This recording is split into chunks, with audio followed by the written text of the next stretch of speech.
My name is Dr. Gerald Norrish. I have been the estate physician at Ashford Manor for 11 years, and before that I held a position at St. Edmund's Hospital in Bath, where I treated burn injuries sustained in the mill fires of the mid-1870s. I mention my professional background not out of vanity, but because it is relevant to what I am going to tell you, and because the details I am about to describe are details I am qualified to have observed accurately. I want to tell you about the Duke of Ashford, the man, not the title, and about Miss Constance Haverley, who came to Ashford Manor in the autumn of 1884 and stayed, though I do not think she expected to. First, I will tell you about the scar. In November of 1881, there was a fire in the east wing of Ashford Manor. It began in the second-floor corridor storage room.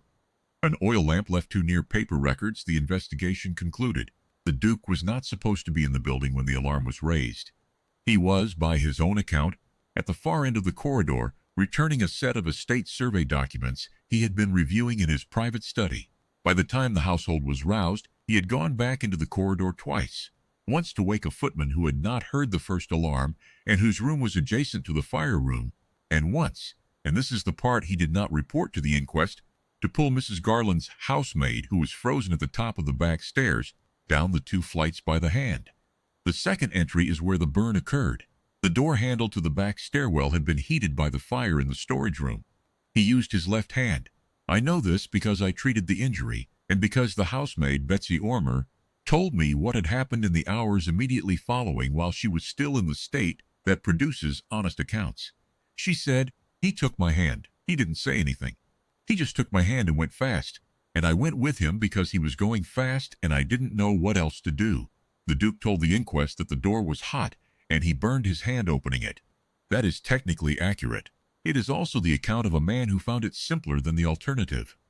I dressed the injury over the following 4 weeks. Second-degree burns to the dorsal surface of the left hand, extending into the webbing between the middle and ring fingers. He was, I should say, a composed patient. Not stoic in the theatrical sense, he did not refuse pain relief or insist on grimly enduring what could reasonably be managed. He was simply precise about what was happening. He described his symptoms accurately, followed my instructions without requiring persuasion, and asked once what the likely outcome would be for the range of motion in the 4th and 5th fingers. I told him the truth. He said, "I see," and we proceeded. What remained after the healing was complete was a scar. It is a significant scar. It covers most of the back of the left hand and the inner webbing, with a pale, slightly contracted quality that draws the eye if you are looking, and that the Duke learned, over the following 3 years, to manage by habit. He wore his left glove a fraction later than the right at social occasions. He kept his left hand below the table level during extended dinners. He did not mention the scar. He did not explain it. He simply arranged with a quiet and thorough competence for it not to be a matter of conversation. I noticed all of this. I noticed things. It is my profession. Miss Constance Haverley arrived at Ashford Manor in September of 1884 to take up a position as reader companion to the Duke's mother, Lady Ashford, who was then in the early stages of the condition that would require her full care over the following 2 years. Miss Haverley was 24. She had trained, I later learned, as a clinical aide at Bristol Royal Infirmary before her mother's illness required her to return home, and had spent 3 years managing a household reduced to 2 after her father's death and her brother's departure for the colonies. She came to Ashford Manor with a single trunk, a letter of professional reference from the Bristol matron, and a quality I recognized within the first week, the quality of someone who had learned, through extended practical necessity, to see what was in front of them rather than what they expected or preferred to see. She was not beautiful in the fashionable sense. She had a plain, direct face and a manner that went straight to what was needed in a given situation. Lady Ashford liked her immediately, which was rare. Lady Ashford had declined every previous reader companion after the first interview, describing them, collectively, as decorative.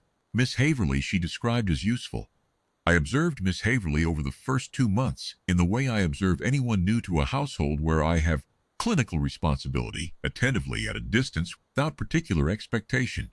She managed Lady Ashford's care with a competence that impressed me professionally. She understood medication timing without being told twice, noticed physical changes before I was called, and reported her observations with a precision that was considerably above the average of household staff who sometimes assist in care. She also, I noticed, had a very particular way of looking at things. Not rude, not inappropriate. She simply looked.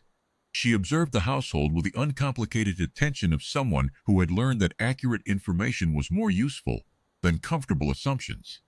It was, I thought, a quality developed through the same necessity that had produced her other practical skills. The Duke, in those first 2 months, was largely absent. Parliamentary session, estate business in Dorset, the expected distractions of autumn. He returned to Ashford Manor in the 3rd week of November for the holidays, and it was in the 1st week of December that the moment I want to describe occurred. I was in Lady Ashford's sitting room on a Tuesday afternoon, reviewing her medication record when the Duke came in to read to his mother for an hour. He did this when he was in residence, regardless of other demands on his time. It was one of the things about him I had always found quietly admirable. Miss Haverley was already in the room, seated near the window with mending work, present in the background as was her usual practice. The Duke sat with his mother. He took the book from the table, one of the natural history volumes Lady Ashford preferred, and settled into the chair, and as he did so his left hand came to rest on the chair arm in the full light in the afternoon window. He noticed, almost immediately, that Miss Haverley was looking. I watched him notice. He had over 3 years developed a very efficient response to the scar being observed, a slight tightening of attention, a calibrated reposition of the hand that moved it below the sight line without obvious self-consciousness. He was quite good at this. Most people, when they glanced at the scar, encountered nothing. The hand had already moved, the Duke's attention was already elsewhere, and the whole sequence resolved without acknowledgment. Miss Haverley did not look away. She was not staring. She was looking, in the specific, attentive way I had observed her look at things, accurately, directly, with the uncomplicated interest of someone cataloging a fact. Her expression did not change. She did not show discomfort. She did not show pity, which I want to be precise about, because what I saw in her face was the complete absence of pity. What I saw instead was, I think, the expression of a woman who worked with injuries and who was, quite simply, looking at an injury. The Duke's hand did not move. He looked at her. Briefly, she met his eyes. She said nothing. She returned to her mending. He read to his mother for an hour. Afterward, as Lady Ashford rested, the Duke remained in the sitting room for a few minutes, as sometimes happened when he was not in a hurry. Miss Haverley was still at the window. There was a pause in the room of the kind that contains something that has not yet been said. Then the Duke said, without looking up from the book he was apparently closing, "You have a clinical background." "It was not a question," Miss Haverley said. "Bristol Royal Infirmary. 3 years before my mother's illness." The Duke said, "You identified it correctly." She said, "Thermal contact, dorsal surface, 2nd degree. The webbing healing suggests the injury was sustained during a grip rather than an open contact event." She paused for a moment and then said, in a tone of perfect professional plainness, "The range of motion appears well maintained." There was a brief silence. The Duke said, "It is." Miss Haverley said, "Dr. Norrish's work, I assume." He said, "Yes." She said, "He did it well." I was still in the room at the writing desk in the corner, and I will admit to you that I had not moved in some time. I sat very still, and was grateful that neither of them appeared to have remembered I was there. The Duke looked at his left hand, openly, without the habitual adjustment, in a way I had not observed him do in 3 years. He looked at it in the uncomplicated way you look at a part of your own body when you have accepted it rather than merely accommodated it.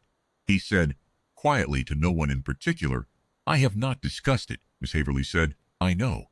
And then after a moment, in the same professional tone, "It was a grip injury. You were holding something or someone through heat. That is what that pattern indicates." It was not a question. She was not asking him to confirm it. She was telling him that she knew, and that she was not going to require him to explain. The Duke was quiet for a moment. He said, "Betsy Ormer. She's now head housemaid." Miss Haverley nodded once, the way you nod when a piece of information confirms a working hypothesis rather than providing a revelation. She said, "Good. That was the whole of it." She returned to her mending. The Duke put the book on the table and left the room at a measured pace. I remained at the writing desk for another 10 minutes, completing the medication record, and thought about what I had just observed. I had watched the Duke of Ashford manage that scar for 3 years. I had watched him develop, with considerable ingenuity and a great deal of quiet discipline, every available method of ensuring it was not as a subject of conversation. I had watched him, and I say this with professional respect, not criticism, carry the injury the way some patients carry injuries they cannot reconcile.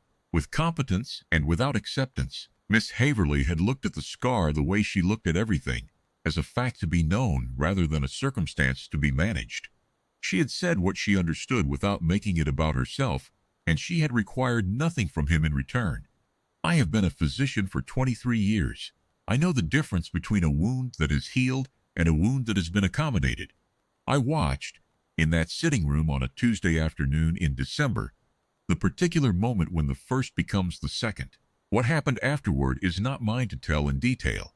I can tell you that Miss Haverley remained at Ashford Manor in her position until the following spring, and that I was retained as a state physician throughout, and that by the April following that December conversation the Duke had ceased entirely the habitual repositioning of his left hand in social situations.